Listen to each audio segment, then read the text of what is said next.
नमस्कार दोस्तों, स्वागत है आप सभी का आपके अपने YouTube channel all exam guide गुरु पर। दोस्तों, मैं अजीत पांडे आपके लिए इस वीडियो में 50 जीके के मोस्ट इंपॉर्टेंट क्वेश्चंस का वीडियो प्रैक्टिस सेट पेपर लेकर आया हूं। अगर आप किसी सरकारी नौकरी की तैयारी कर रहे हैं तो आपको पढ़ाई करने के साथ साथ इन 50 जीके के प्रश्नों को रट लेना बहुत ही आवश्यक है, क्योंकि यही वो सवाल है जो हर बार पूछे जाते हैं रिपीटेड, और इनका अगर आप सही जवाब देते हैं तो समझ जाइए सरकारी नौकरी पक्की है। अगर ये सवाल आपसे गलत होते हैं तो इसका मतलब आपको मेहनत करने की ज़रूरत है। तो चलिए दोस्तों, शुरू करेंगे हम वीडियो में 50 क्वेश्चन टाइमर के साथ सेट रहेंगे। हर क्वेश्चन का आंसर देने के लिए आपको 5 सेकंड का समय मिलेगा। 50 में से 50 का स्कोर गेन करना है, ये मेरी आपके लिए शुभकामनाएं हैं। तो चलिए शुरू करते हैं वीडियो। तो सबसे पहला प्रश्न ये रहा आपके सामने। क्वेश्चन नंबर 1 आपसे पूछा गया है, दिल्ली में स्थित शांतिवन समाधि किसकी है? क्या उत्तर हो सकता है इस क्वेश्चन के लिए, बताइए।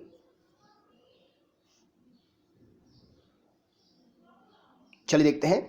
तो यहां पर सही उत्तर हो जाएगा, दिल्ली में जो शांतिवन समाधि है वो जवाहरलाल नेहरू जी की है। Option number B, Jawaharlal Nehru ji इस क्वेश्चन के लिए सही उत्तर हो जाएगा। जवाहरलाल नेहरू जी को तो आप जानते ही होंगे, भारत के प्रथम प्रधानमंत्री। सन 1947 में भारत को आज़ादी दिलाने पर इन्होंने अपना काफ़ी सहयोग दिया था। उस समय आज़ादी के बाद जब मतदान हुआ था प्रधानमंत्री पद के लिए, तो सरदार पटेल को सर्वाधिक मत मिले थे। उसके बाद आचार्य कृपलानी जी को मत मिले थे प्रधानमंत्री के पोस्ट के लिए, प्रधानमंत्री के पद के लिए। लेकिन गांधी जी के कहने पर सरदार पटेल और आचार्य कृपलानी ने अपना नाम वापस ले लिया और जवाहरलाल नेहरू बन गए भारत के पहले प्रधानमंत्री।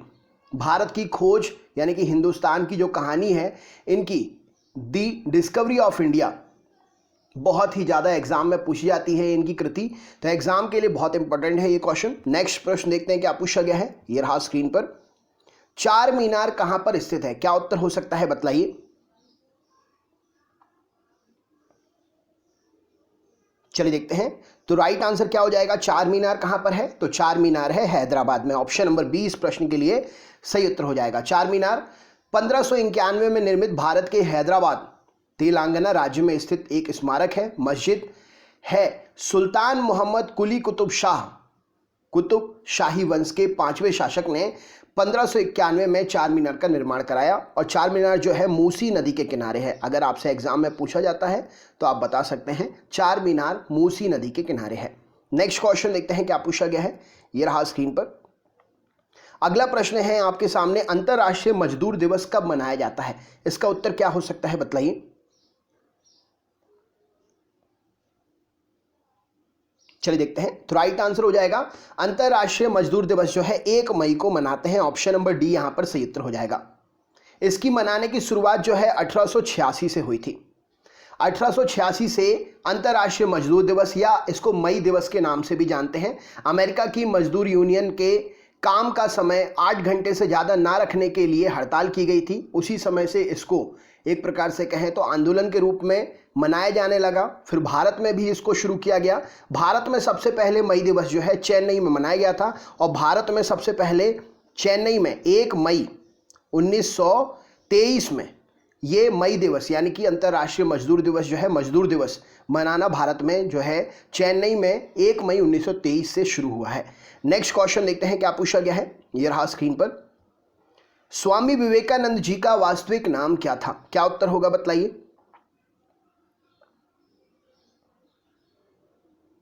चलिए देखते हैं। तो स्वामी विवेकानंद जी का वास्तविक नाम नरेंद्रनाथ दत्त जी था। ऑप्शन नंबर 20 प्रश्न के लिए सही उत्तर हो जाएगा। विवेकानंद जी अपने भाषण के लिए काफ़ी ज़्यादा प्रसिद्ध हैं। उन्होंने अमेरिका स्थित शिकागो में 1893 में जो विश्व धर्म सम्मेलन हुआ था उसमें भारत की ओर से सनातन धर्म का प्रतिनिधित्व करते हुए जो भाषण दिया था उससे वे काफ़ी ज़्यादा लोकप्रिय हो गए थे।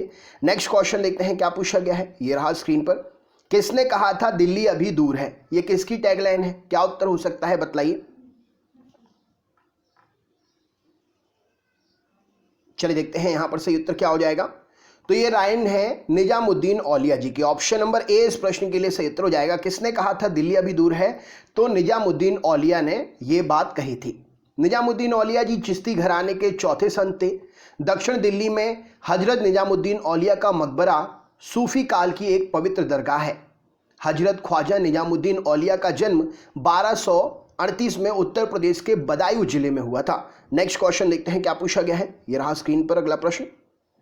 रंगोली भारत के किस क्षेत्र की प्रमुख लोक कला शैली है? इस प्रश्न के लिए क्या उत्तर हो सकता है, बतलाइए। चलिए देखते हैं। तो बात हो रही है रंगोली के। रंगोली आप अपने घर पर भी बनाते होंगे विशिष्ट त्योहारों पर।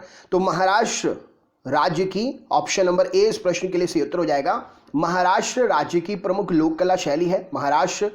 यहाँ के गवर्नर भगत सिंह कोश्यारी जी हैं, सीएम उद्धव ठाकरे जी हैं, कैपिटल मुंबई नगर है और शीतकालीन महाराष्ट्र की कैपिटल जो है नागपुर है। ये भी याद रखिएगा, बहुत कम लोगों को पता होता है और ये क्वेश्चन अगर पूछ लिया जाता है तो आंसर गलत हो जाता है। शीतकालीन कैपिटल महाराष्ट्र की नागपुर है। नेक्स्ट क्वेश्चन देखते हैं क्या पूछा गया है। ये रहा स्क्रीन पर। अल्पना भारत के किस क्षेत्र की प्रमुख लोक कला शैली है? क्या उत्तर हो सकता है इस प्रश्न के लिए, बतलाइए। चलिए देखते हैं। तो यहां पर सही उत्तर क्या हो जाएगा? प्रमुख लोक कला शैली ये है पश्चिम बंगाल की। ऑप्शन नंबर बी इस प्रश्न के लिए सही उत्तर हो जाएगा। पश्चिम बंगाल की कैपिटल कलकत्ता, सीएम ममता जी हैं, गवर्नर यहाँ के जगदीप धनखड़ जी हैं। पश्चिम बंगाल के जो पड़ोसी देश हैं, जो पड़ोसी उसके सीमा से लगे हुए देश और राज्य हैं, वो भी एग्जाम में पूछे जाते हैं। नेपाल, सिक्किम, भूटान, असम, बांग्लादेश, उड़ीसा, झारखंड और बिहार, है ना। तो ये एग्जाम में पूछे जाते हैं। नेक्स्ट क्वेश्चन देखते हैं क्या पूछा गया है। ये रहा स्क्रीन पर अगला प्रश्न। कौन संत महाराष्ट्र से हैं? इनमें से क्या उत्तर हो सकता है, बतलाइए।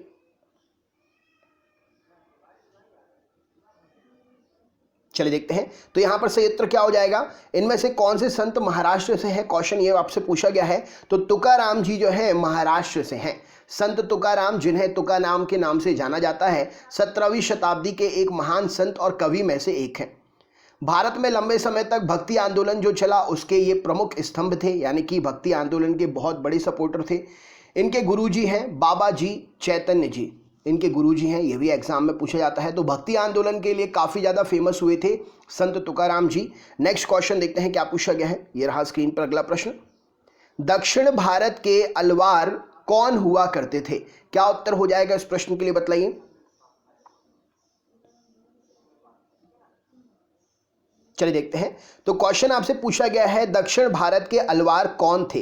तो इनमें से क्या हो सकता है उत्तर? तो इसका सही उत्तर हो जाएगा संत। अलवार का शाब्दिक अर्थ ही है भगवान में डूबा हुआ। तो आप इससे ही समझ सकते हो, अगर आपको अर्थ पता होता तो आप आंसर बता पाते। अलवार का अर्थ होता है भगवान में डूबा हुआ। तो तमिल कवि एवं संत हुआ करते थे। इस काल में 6वीं से लेकर 9वीं शताब्दी, जो अलवर काल था जो, तो ये 6वीं से लेकर 9वीं शताब्दी के मध्य चला था। अगर आपसे पूछा जाए अलवर संत किस आंदोलन के जन्मदाता माने जाते हैं, तो भक्ति आंदोलन के जन्मदाता माने जाते हैं अलवर संत। नेक्स्ट क्वेश्चन देखते हैं क्या पूछा गया है। यह रहा स्क्रीन पर अगला प्रश्न। कौन सा एक देव नृत्य है? देवताओं के द्वारा किया जाने वाला नृत्य देव नृत्य, इनमें से कौन सा है, बतलाइए।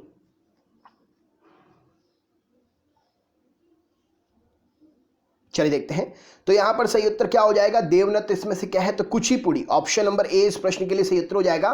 कुचिपुड़ी जो है देवनृत्य है। आंध्र प्रदेश भारत का एक प्रसिद्ध नृत्य शैली है ये, और पूरे दक्षिण भारत में प्रसिद्ध है। इस नृत्य का नाम कृष्णा जिले के दिवी तालुका के स्थित, दिवी तालुका में एक जगह है कुचिपुड़ी गांव, उसके ऊपर पड़ा है, जहां रहने वाले ब्राह्मण इस पारंपरिक नृत्य का अभ्यास कराते थे और आज की डेट में ये फेमस है। तो आपसे अगर पूछा जाता है कि कुचिपुड़ी नृत्य का नाम किसके ऊपर रखा गया है, तो कृष्णा जिला है, आंध्र प्रदेश में एक कृष्णा नाम का जिला है, उस जिले में कुचिपुड़ी नाम का गांव है।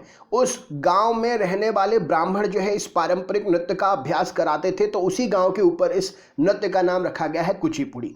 नेक्स्ट क्वेश्चन देखते हैं क्या पूछा गया है। यह रहा स्क्रीन पर अगला प्रश्न। नृत्य शैलियों में किसका उद्गम पूर्वी भारत से हुआ है?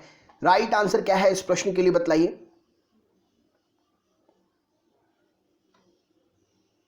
चलिए देखते हैं। तो यहां पर पूछा गया है, ये आपको 4 नृत्य दिए हुए हैं, इन नृत्य में किसका उद्गम पूर्वी भारत से है? तो यहां पर सही उत्तर हो जाएगा मणिपुरी। मणिपुरी नृत्य भारत का एक प्रमुख शास्त्रीय नृत्य है। इसका नाम उत्पत्ति स्थल मणिपुर के नाम पर ही पड़ा हुआ है। यह नृत्य मुख्यतः हिंदू वैष्णव प्रसंगों पर आधारित होता है, जैसे कि राधा कृष्ण के प्रेम प्रसंग को दर्शाते हुए इस नृत्य को परफॉर्म किया जाता है। नेक्स्ट क्वेश्चन देखते हैं क्या पूछा गया है। यह रहा स्क्रीन पर अगला प्रश्न। भारत के किस भाग में बंबू नृत्य किया जाता है? राइट आंसर क्या है इस प्रश्न के लिए? चलिए देखते हैं। तो बंबू नृत्य आपने टीवी में भी जनरली देखा होगा। दो लोग एक दूसरे के, दो बांबू होते हैं, एक दूसरे को वो दो लोग पकड़े रहते हैं, फिर कभी इस बांबू की तरफ पैर करना, कभी इधर उछल के जाना, फिर ऐसे कूदते हुए इस नृत्य को परफॉर्म किया जाता है। ये होता है बांबू नृत्य। ये होता है कहाँ पर? ये होता है मेघालय में। ऑप्शन नंबर ए इस प्रश्न के लिए सही उत्तर हो जाएगा। मेघालय मतलब पूर्वोत्तर भारत का एक राज्य है। इसका शाब्दिक अर्थ क्या है? बादलों का घर। ये क्वेश्चन एग्जाम में पूछा जा चुका है कि मेघालय का शाब्दिक अर्थ क्या होता है, तो बादलों का घर होता है। मेघालय के बारे में बात करें तो खासी, गारो एवं जयंतिया पर्वतीय जिलों को काटकर नया राज्य मेघालय अस्तित्व में लाया गया था। कब? 21 जनवरी 1972 को। पूछा जा सकता है आपसे कि किन किन पर्वत श्रेणियों में उपस्थित जिलों को अलग करके मेघालय राज्य बना, तो खासी, गारो या जयंतिया पर्वतीय जिलों को काटकर नया राज्य मेघालय बनाया गया। यहाँ की आधिकारिक भाषा जो है अंग्रेजी है, और इसके अलावा यहाँ पर खासी, गारो, पनार, बियाट, हजूंग और बांग्ला आदि भाषाएं भी बोली जाती हैं। नेक्स्ट क्वेश्चन देखते हैं क्या पूछा गया है। अगले प्रश्न पर चलते हैं। कर्नाटक की लोक रंग भूमि कौन सी है? राइट आंसर क्या हो जाएगा? कर्नाटक की लोक रंग भूमि इनमें से कौन सी है? मतलब कर्नाटक में परफॉर्म इनमें से कौन सा नृत्य या कौन सी कला की जाती है? क्या उत्तर होगा बताइए। चलिए देखते हैं। तो यहां पर सही उत्तर हो जाएगा, कर्नाटक के लिए प्रसिद्ध है यक्षगान। यक्षगान कर्नाटक राज्य का लोक नृत्य है।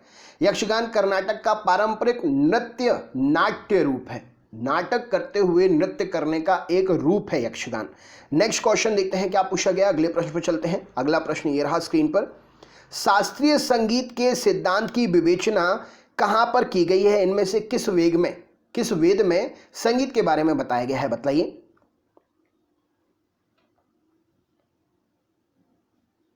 चलिए देखते हैं। तो शास्त्रीय संगीत के बारे में किस वेद में है? सामवेद में जानकारी मिलती है। ऑप्शन नंबर बी इस प्रश्न के लिए सही उत्तर हो जाएगा। सामवेद चारों वेदों की आकार की दृष्टि में सबसे छोटा है। इसके 1875 लगभग इसमें 1875 मंत्र हैं, जिसमें 61 मंत्र बस इसके हैं, बाकी सभी ऋग्वेद के मंत्र हैं। सामवेद से तात्पर्य है कि वह ग्रंथ जिसके मंत्र गाए जा सकते हैं और जो संगीतमय हो, वो कहलाता है सामवेद। मतलब सामवेद की यह परिभाषा है। नेक्स्ट क्वेश्चन देखते हैं क्या पूछा गया है। ये रहा स्क्रीन पर अगला प्रश्न। पंडित भीमसेन जोशी जी के क्रियाकलाप का क्षेत्र इनमें से क्या है? क्या उत्तर हो सकता है बताइए।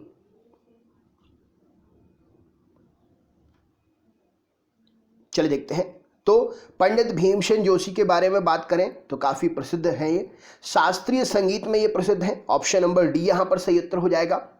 1937 में पंडित भीमसेन जोशी ने एक फेमस व्यक्तित्व के रूप में उभरे और ख्याल गायक के रूप में भी जाने जाते हैं। अगर आपसे पूछा जाए कि पंडित भीमसेन जोशी किस गायन श्रृंखला में, किस गायन विधा में माहिर हैं, तो ख्याल गायन में ये माहिर हैं। 4 नवंबर 2008 को देश के सर्वोच्च नागरिक सम्मान भारत रत्न से इन्हें सम्मानित किया जा चुका है, और 1985 में पद्म भूषण से भी इन्हें भारत की सरकार के द्वारा कला के क्षेत्र में पद्म भूषण से भी सम्मानित किया जा चुका है। तो ये इनके दो बहुत ही अच्छे पुरस्कार हैं जो इन्होंने प्राप्त किए हैं। नेक्स्ट क्वेश्चन देखते हैं क्या पूछा गया है। अगला प्रश्न ये रहा स्क्रीन पर। मोहन वीणा का आविष्कार किसने किया है? क्या उत्तर हो सकता है बताइए।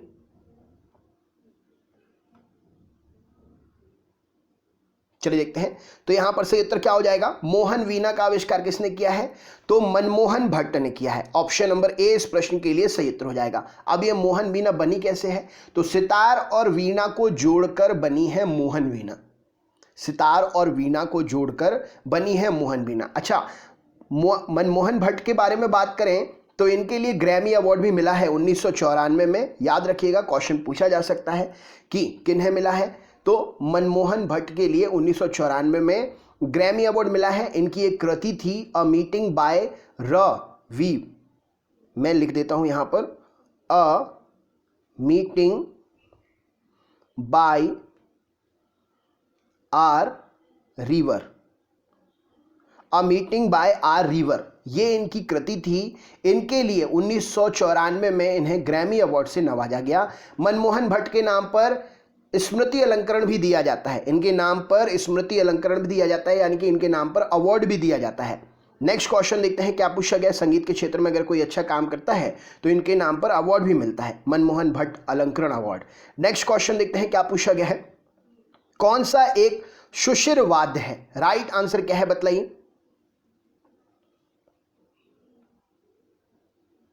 चलिए देखते हैं। तो सुशिर वाद्य का मतलब क्या होता है? तो सुशिर वाद्य वो होता है जिन्हें फूंक कर या वायु के द्वारा बजाया जा सकता है। तो इनमें से फूंक कर या वायु के द्वारा कौन बजाते हैं? सिर्फ बांसुरी बज सकती है। तो ऑप्शन नंबर सी उत्तर हो जाएगा, बांसुरी। सुशिर वाद्य जिन्हें फूंक कर या वायु के द्वारा बजाया जाता है, और बांसुरी इसका सही उत्तर हो जाएगा। नेक्स्ट क्वेश्चन देखते हैं क्या पूछा गया है। ये रहा स्क्रीन पर। सुप्रसिद्ध चित्र बनी ठनी किस शैली पर आधारित है? क्या उत्तर हो सकता है इस प्रश्न के लिए बताइए। चलिए देखते हैं। तो राइट आंसर क्या हो जाएगा। सुप्रसिद्ध चित्र बनी ठनी जो है किशनगढ़ शैली पर आधारित है। ऑप्शन नंबर डी इस प्रश्न के लिए सही उत्तर हो जाएगा। किशनगढ़ शैली राजस्थान की चित्र शैली है। इस चित्र शैली का विकास महाराजा मानसिंह के काल में हुआ था। आपसे पूछा जा सकता है किस महाराजा के काल में हुआ था, तो महाराजा मानसिंह के काल में हुआ था। बनी ठनी चित्र शैली, इसका उद्भव महाराजा सामंत सिंह के शासनकाल में भी माना जाता है। तो महाराजा मानसिंह, महाराजा सामंत सिंह, ये ऑप्शन अगर आते हैं तो आप सही आंसर लगा सकते हो। अगर पूछा जाता है कि किसके समय में बनी ठनी चित्र शैली का उद्भव हुआ है, अगर होता है ऑप्शन ये, तो आप इसका आंसर लगा सकते हो। नेक्स्ट क्वेश्चन देखते हैं क्या पूछा गया है। औरत नामक चित्र का चित्रांकन इनमें से किसने किया है? क्या उत्तर होगा बतलाइए।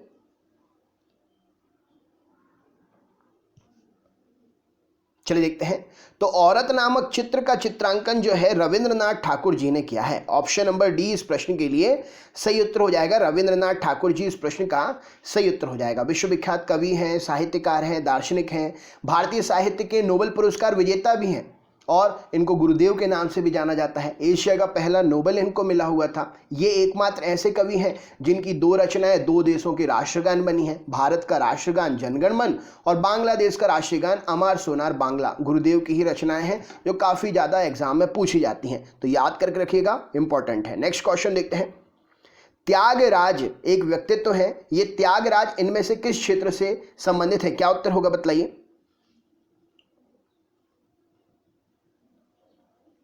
चलिए देखते हैं। तो त्यागराज क्या है? त्यागराज एक संगीतज्ञ हैं। ऑप्शन नंबर सी इस प्रश्न के लिए सही उत्तर हो जाएगा। भक्ति मार्गी कवि हैं, कर्नाटक संगीत के महान संगीतज्ञ हैं त्यागराज।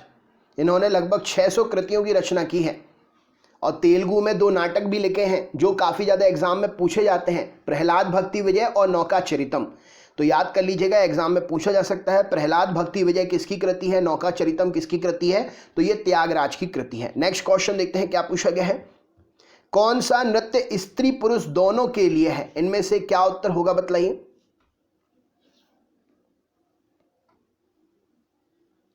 चलिए देखते हैं। तो यहां पर सही उत्तर हो जाएगा गैर नृत्य। कई लोग यहां पर गरबा भी सोच रहे हैं, लेकिन इस ऑप्शन के अकॉर्डिंग, क्वेश्चन के अकॉर्डिंग कौन सा नृत्य स्त्री पुरुष दोनों के लिए है? दोनों के लिए है, तो गैर नृत्य जो है दोनों के लिए। गैर नृत्य भारत के राजस्थान में पारंपरिक प्रसिद्ध नृत्य है, सुंदर लोक नृत्य है। यह नृत्य मुख्यतः भील आदिवासियों के द्वारा किया जाता है, और पूरे राजस्थान में आपको ये देखने को मिलेगा। तो यहाँ पर सही उत्तर क्या हो जाएगा? गैर नृत्य। गरबा यहाँ पर आंसर नहीं हो पाएगा। नेक्स्ट क्वेश्चन देखते हैं क्या पूछा गया है। पतंजलि का संबंध इनमें से किस दर्शन से है? क्या उत्तर होगा बतलाइए।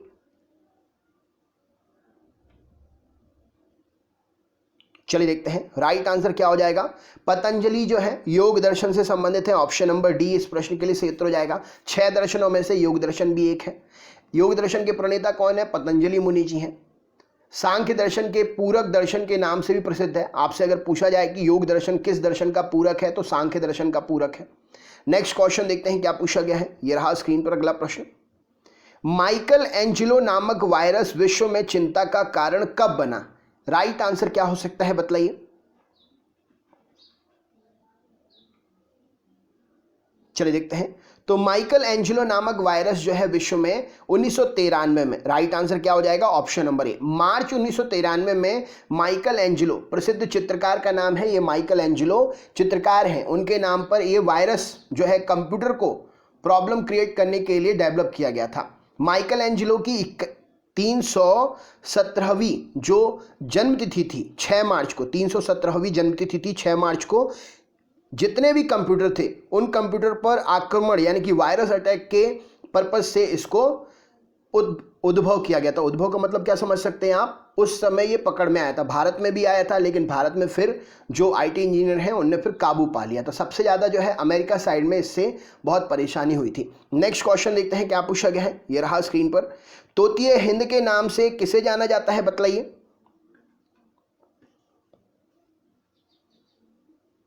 चलिए देखते हैं। तो यहां पर सही उत्तर हो जाएगा अमीर खुसरो को। ऑप्शन नंबर सी इस प्रश्न के लिए सही उत्तर हो जाएगा। तूतिए हिंद के नाम से जानते हैं। अमीर खुसरो का एक और नाम है अबुल हसन। पूछा जाता है एग्जाम में कि अमीर खुसरो का अन्य नाम क्या है, तो अबुल हसन यमुनुद्दीन अमीर खुसरो। इनका पूरा नाम क्या है? अबुल हसन यमुनुद्दीन अमीर खुसरो। 14वीं सदी के लगभग दिल्ली के निकट रहने वाले एक प्रमुख कवि, शायर, गायक और संगीतकार थे। मध्य एशिया के लाचन जाति के तुर्क सैफुद्दीन के पुत्र अमीर खुसरो का जन्म 1253 ईस्वी में एटा उत्तर प्रदेश के पटियाली नामक कस्बे में हुआ था। उत्तर प्रदेश में जन्मे थे। नेक्स्ट क्वेश्चन देखते हैं क्या पूछा गया है। अगला प्रश्न, किसने कहा था राम और रहीम एक ही ईश्वर के दो अलग अलग नाम हैं? क्या उत्तर होगा, बतलाइए।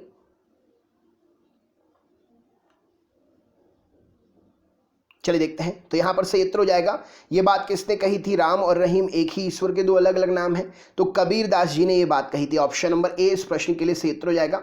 कबीर को भगत कबीर के नाम से भी जाना जाता है। 15वीं सदी के भारतीय रहस्यवादी कवि और संतों में से एक है ये। हिंदी साहित्य और भक्तिकालीन युग के सबसे बड़े कवि माने जाते हैं। धर्मदास ने उनकी वाणियों का संग्रह बीजक नाम के ग्रंथ में किया है। बीजक की 3 प्रमुख शाखाएं हैं, साखी, सबद और रमैनी। ये भी एग्जाम में पूछा गया है, बीजक की शाखाएं। तो साखी, सबद और रमैनी बीजक की शाखाएं हैं। नेक्स्ट क्वेश्चन देखते हैं क्या पूछा गया है। आदि शंकराचार्य का जन्म कहां पर हुआ था? इनमें से क्या उत्तर होगा, बतलाइए।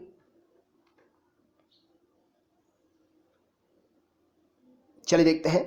तो आदि शंकराचार्य जी का जन्म जो है कलादी में हुआ था। ऑप्शन नंबर ए इस प्रश्न के लिए सही उत्तर हो जाएगा। शंकराचार्य जी भारत के एक महान दार्शनिक और धर्म प्रवर्तक थे।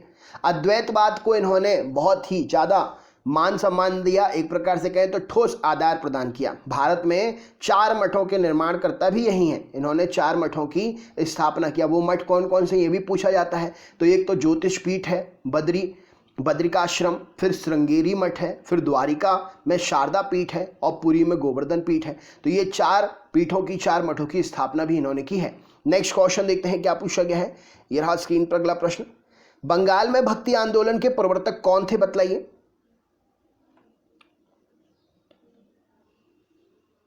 चलिए देखते हैं यहां पर सही उत्तर क्या हो जाएगा। तो बंगाल में भक्ति आंदोलन के प्रवर्तक इनमें से कौन है? तो Chaitanya Mahaprabhu ji. Option number B इस प्रश्न के लिए सही उत्तर हो जाएगा। चैतन्य महाप्रभु वैष्णव धर्म और भक्ति योग के परम प्रचारक थे।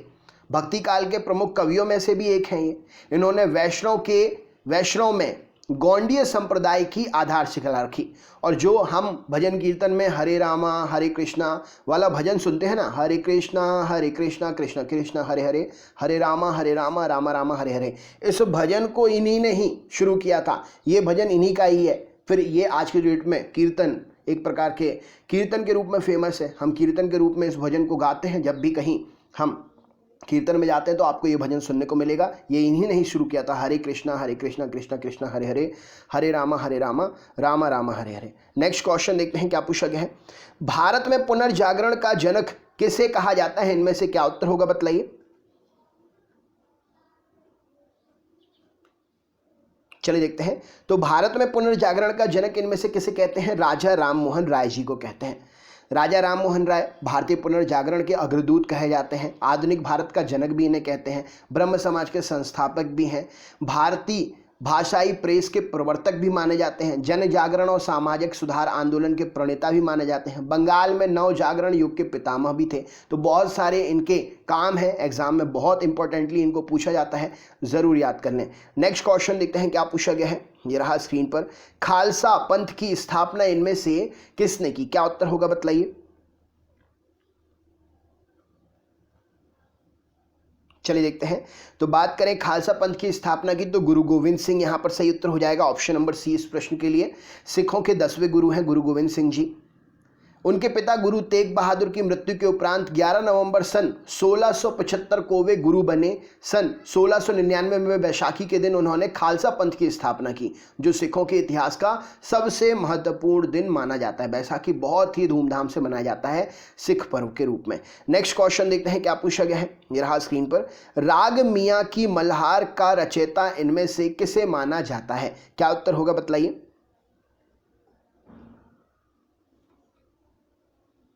चलिए देखते हैं। तो मियाँ की मल्हार राग के रचयिता इनमें से किसे मानते हैं?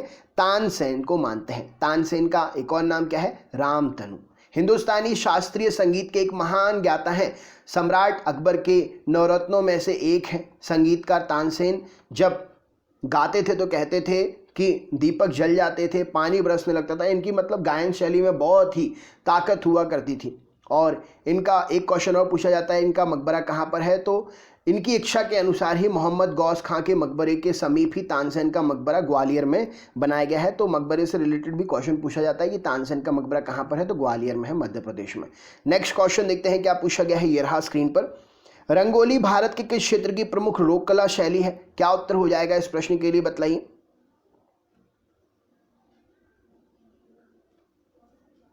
अभी हमने पढ़ा, यहां पर सही उत्तर हो जाएगा महाराष्ट्र। रंगोली कहाँ की है? महाराष्ट्र की है। नेक्स्ट क्वेश्चन देखते हैं क्या पूछा गया, ये रहा स्क्रीन पर। कारागार धार्मिक लोक नृत्य किससे संबंधित है? क्या उत्तर होगा बताइए।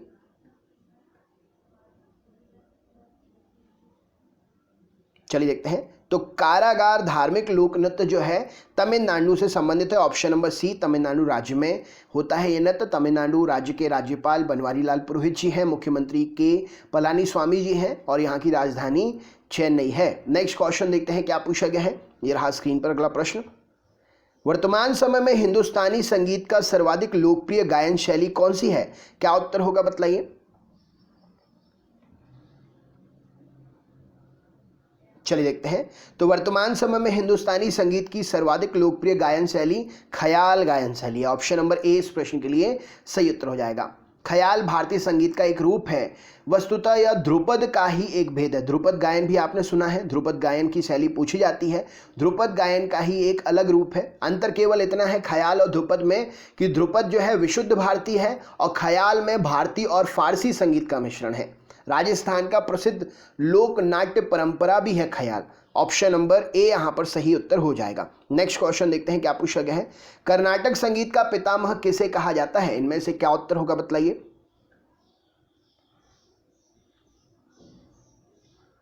चलिए देखते हैं। तो कर्नाटक संगीत का पितामह जो है पुरंदर दास जी को कहते हैं। ऑप्शन नंबर ए इस प्रश्न के लिए सही उत्तर हो जाएगा। कर्नाटक संगीत के महान संगीतकार थे। कर्नाटक संगीत जगत के पितामह के नाम से जानते हैं इन्हें। और कई कृतियां जो है इनकी अन्नमचार्य, जो उस समय तेलुगु कवि, तेलुगु संत हुआ करते थे, उनके समकालीन इनकी रचनाएं कृतियां मानी जाती हैं। तो आपसे पूछा जाता है कभी कभी एग्जाम में, क्या हमेशा ही एक क्वेश्चन पूछा जाता है कर्नाटक संगीत का पितामह। और अगर आपसे पूछे कि पुरंदर दास जी के समकालीन कौन थे, तो अन्नमचार्य जी जो है पुरंदर दास जी के समकालीन संत, कवि, संगीतज्ञ थे। नेक्स्ट क्वेश्चन देखते हैं क्या पूछा गया है। उमाकांत और रमाकांत गुंदेचा बंधु इनमें से क्या है? राइट आंसर क्या है बताइए।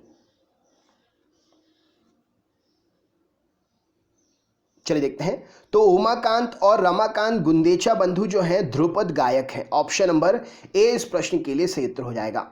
नाट्य शास्त्र के अनुसार ध्रुपद गायन में जो है वर्ण, अलंकार, गान, क्रिया, यति, वाणी, लय आदि ये सब होता है। याद रखिएगा, क्वेश्चन एग्जाम में अगर पूछा जाता है कि ध्रुपद में क्या क्या होता है तो इन सबको आपको बताना है। ध्रुपद जो है वर्ण, अलंकार, गान, क्रिया, यति, वाणी, लय इन सबसे मिलकर बनता है। जिन पदों में ये नियम लगता है वहां पर ध्रुपद या ध्रुव पद के नाम से भी इसको पूछा जाता है। ध्रुव पद, ठीक है ना, ध्रुपद या ध्रुपद गान होता है। नेक्स्ट क्वेश्चन देखते हैं क्या पूछा गया है। सबसे प्राचीन वाद्य यंत्र इनमें से कौन सा है? क्या उत्तर होगा बताइए।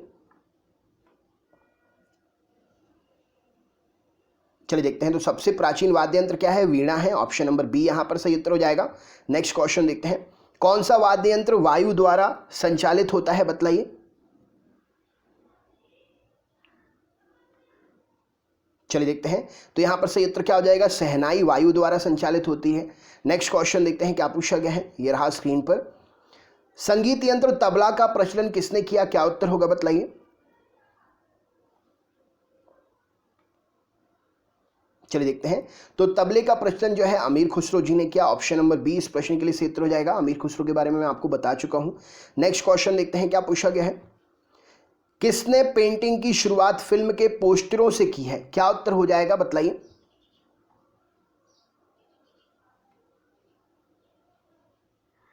चलिए देखते हैं। तो यहां पर सही उत्तर हो जाएगा एमएफ हुसैन, मकबूल फिदा हुसैन। इन क्वेश्चन के लिए सही उत्तर हो जाएगा। एमएफ हुसैन को 1966 में भारत सरकार ने पद्मश्री से सम्मानित किया और उसके एक साल बाद उन्होंने अपनी फिल्म बनाई through the eyes of a painter, यानी कि चित्रकार की दृष्टि से। ये फिल्म जो है बर्लिन उत्सव में दिखाई गई थी और इसके लिए उन्हें गोल्डन बियर पुरस्कार भी मिला था। तो आपसे पूछा जा सकता है कि एमएफ हुसैन की किस मूवी के लिए बर्लिन उत्सव में गोल्डन बियर पुरस्कार मिला था, तो चित्रकार की दृष्टि से या through the eyes of a painter नामक फिल्म के लिए इनके लिए गोल्डन बियर अवार्ड बर्लिन उत्सव में मिला था। नेक्स्ट क्वेश्चन देखते हैं क्या पूछा गया है। ये रहा स्क्रीन पर।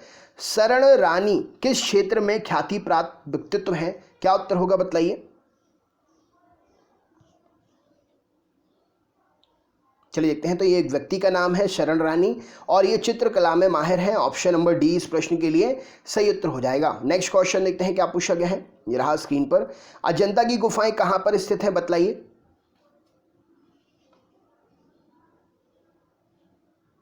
तो यहां पर सही उत्तर हो जाएगा अजंता की गुफाएं महाराष्ट्र में है। आप मुझे कमेंट करके बताइए कि अजंता की गुफाएं क्यों प्रसिद्ध हैं, किस कलाकारी के कारण, क्या है खासियत। एग्जाम से रिलेटेड इससे पूछा जाने वाला क्वेश्चन जो है उसका आंसर आप बताइए। आप समझ गए होंगे कि मैं क्या पूछना चाह रहा हूं। नहीं समझे तो आप मुझे ये बताइए कि अजंता क्यों फेमस है।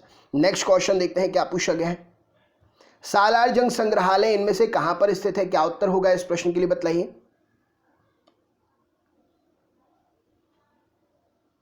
चलिए देखते हैं। तो सालार जंग संग्रहालय जो है हैदराबाद में है। ऑप्शन नंबर 20 प्रश्न के लिए सही उत्तर हो जाएगा। सालार जंग संग्रहालय तेलंगाना राज्य की राजधानी हैदराबाद शहर के मूसी नदी के किनारे है। दक्षिणी तट पर दार उल शिफा में स्थित जगह जो है जहां पर यह है दार उल शिफा में स्थित एक कला संग्रहालय है। भारत के 3 राष्ट्रीय संग्रहालयों में से भी एक है ये। नेक्स्ट क्वेश्चन देखते हैं क्या पूछा गया है। ये रहा स्क्रीन पर। नौकरशाही की नियुक्ति की प्रकृति कैसी होती है बताइए।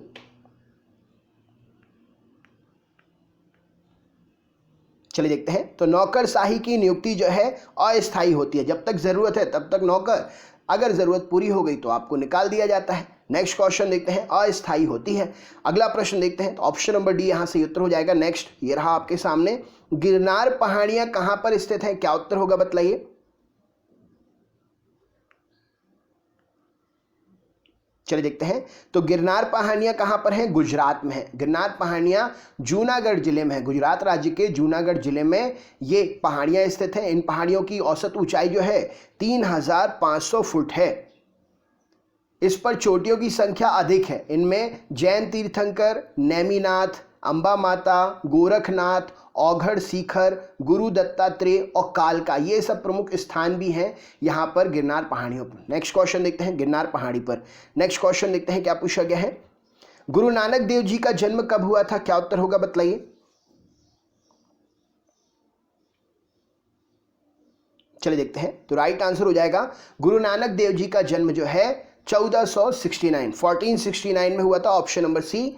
सिखों के प्रथम गुरु, आदि गुरु माने जाते हैं। इनके अनुयायी जो हैं इन्हें नानक जी, नानक देव, बाबा नानक, नानक शाह, इन सभी नामों से पुकारते हैं, संबोधित करते हैं। नेक्स्ट क्वेश्चन देखते हैं क्या पूछा गया है। सिखों के किस गुरु का जन्म पटना साहिब में हुआ था, क्या उत्तर होगा बताइए।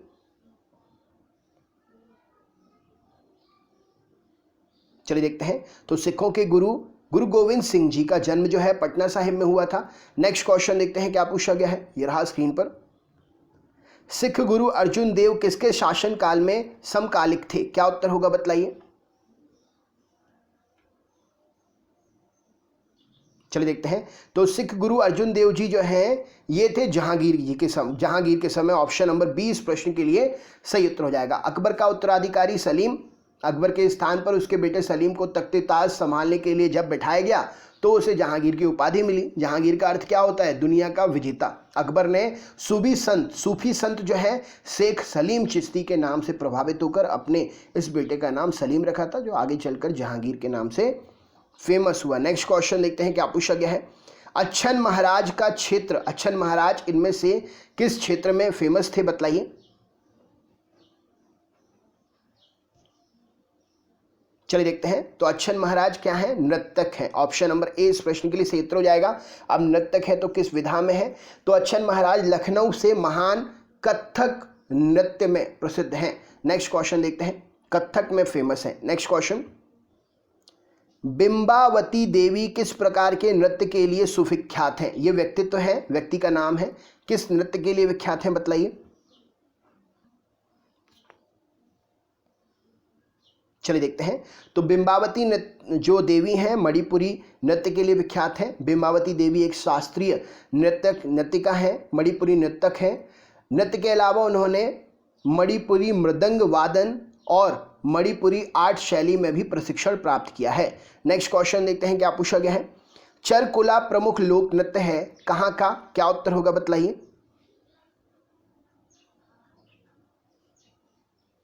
चलिए देखते हैं। तो यहां पर सही उत्तर क्या हो जाएगा? ब्रजभूमि का। ऑप्शन नंबर सी इस प्रश्न के लिए सही उत्तर हो जाएगा। चरकुला प्रमुख नृत्य किसका है? ब्रजभूमि का। यह नृत्य कैसे होता है? मान के चलिए गोल पहिया है, इस गोल पहिए पर दिए रखे रहेंगे और यहाँ पर बीच में एक व्यक्ति, लेडीज या जेंट्स जो भी है वो खड़े होते हैं, फिर इस पहिए पर वो नृत्य करते हैं, वही है चरकुला नृत्य। ठीक है। तो आपको इस क्वेश्चन, ये 50 क्वेश्चन पूरे हो गए। क्वेश्चन सेशन में आपने कितना स्कोर गेन किया, क्या एक्सपीरियंस रहा वीडियो को लेकर, और कमेंट बॉक्स में आप मुझे बताइए बुंदेलखंड जो है ये किन प्रांतों का क्षेत्र है, किन राज्यों के बीच स्थित क्षेत्र है, या बुंदेलखंड जो क्षेत्र है किन किन राज्यों के बीच में है। आप कमेंट बॉक्स में कमेंट करके बताइए। और अगर आप हमारे चैनल पर नए हैं तो चैनल को सब्सक्राइब कर लीजिए, बेल आइकन ऑन कर लीजिए, जिससे आपको नोटिफिकेशन मिल सके। हम पर डे 5 वीडियो अपलोड करते हैं, अलग अलग सब्जेक्ट्स के रोज़ वीडियो अपलोड होते हैं। साथ साथ आप चैनल को सपोर्ट कर सकते हैं, वीडियो को लाइक कर सकते हैं, ज़्यादा से ज़्यादा लाइक करिए, अपने दोस्तों के साथ में शेयर कर सकते हैं, क्योंकि टॉपिक जो है सभी एग्जाम्स के लिए इंपॉर्टेंट है, तो आप अपने सभी दोस्तों तक शेयर कर सकते हैं। तो कैसे लगा वीडियो ज़रूर बताइएगा, हमें आपके कमेंट का इंतजार रहेगा। क्वेश्चन जो पूछा है बुंदेलखंड जो है किस किस प्रांत, किस किस राज्य के अंतर्गत आता है बुंदेलखंड क्षेत्र, अगर आप जानते हैं तो बताइए, नहीं तो हमसे पूछे कमेंट पर, हम आपके लिए आंसर दे देंगे इसका, क्योंकि पूछा जाता है ये। तो मिलते हैं नेक्स्ट वीडियो में, तब तक के लिए बहुत बहुत धन्यवाद। और हाँ, इससे पहले वाले वीडियोस अगर देखना है तो डिस्क्रिप्शन बॉक्स में लिंक दे दिया है मैंने, लिंक पर क्लिक करके देख सकते हैं आप। थैंक यू सो मच, नमस्कार।